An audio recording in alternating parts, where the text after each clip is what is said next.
ప్రపంచంలో నిర్మించబడిన అత్యంత ప్రతిష్టాత్మక నిర్మాణాల్లో ఒకటైన ఈఫిల్ టవర్ ప్యారిస్లోని సీన్ నది పక్కన ఉన్న చాంప్ డి మార్స్ పై ఎత్తైన ఇనుప గోపురం ఇది. ప్యారిస్లో ఎంతో ఎత్తైన ఈ నిర్మాణాన్ని గుస్టావ్ ఈఫిల్ అనే ఇంజనీర్ రూపొందించాడు. అందుకే దీన్ని అతని పేరు మీదుగా ఈఫిల్ టవర్ అని పిలుస్తారు. 1889 నుంచి నానాటికి దీన్ని సందర్శించే సంఖ్య మరింతగా పెరుగుతోంది.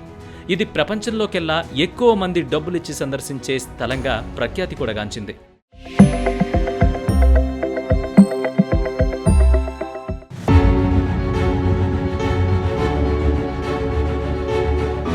ఈ టవర్ను గుస్టావ్ ఈఫిల్ అనే ఇంజనీర్ రూపొందించాడు.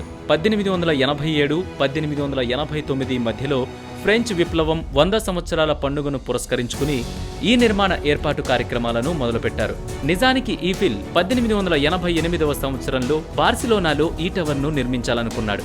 కానీ అక్కడ అధికారులు ఈ నిర్మాణం కొత్తగాను ఖర్చుతో కూడుకున్న పని అని భావించి తమ నగర డిజైన్లో సరిపడదని చెప్పారు.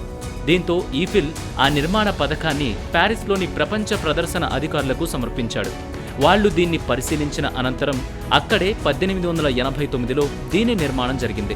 ఇంకో ముఖ్యమైన విషయం ఏంటంటే ఈ టవర్ను కేవలం 20 సంవత్సరాల వరకు మాత్రమే ఉండేటట్లుగా ఒప్పందం కుదిరింది.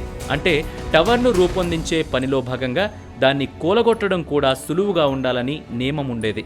ఆ నియమం ప్రకారం దాన్ని 1909లోనే కూల్చివేయాలి. కానీ కాలక్రమంలో అది కమ్యూనికేషన్, మిలిటరీ అవసరాలకు ఎంతగానో ఉపయోగపడుతుండడంతో ఆ ఒప్పందం అయిపోయిన తర్వాత కూడా అలాగే ఉంచేయడం జరిగింది. ప్రస్తుతం నేడు ప్రపంచంలోకెల్లా అత్యధిక పర్యాటకులు సందర్శించే టవర్గా చరిత్ర రికార్డులోకెక్కింది ఈఫిల్ టవర్.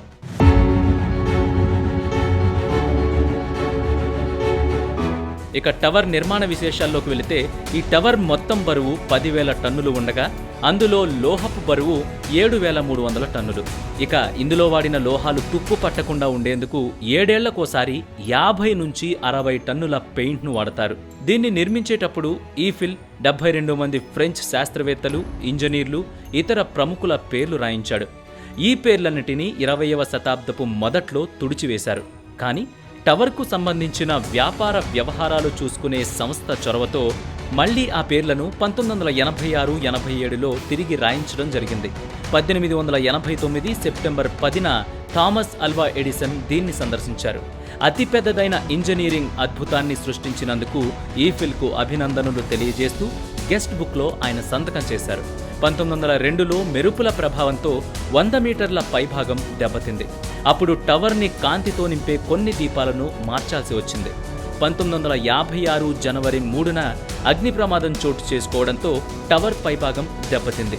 ఇక 1957లో టవర్ పైభాగాన ప్రస్తుతం ఉన్న రేడియో యాంటెన్నాను అమర్చారు. ఇక 1889లో దీన్ని స్థాపించినప్పటి నుంచి 20 కోట్ల మందికి పైగా దీన్ని సందర్శించారు. వీరిలో 67,19,200 మంది కేవలం 2006లోనే సందర్శించడం విశేషం.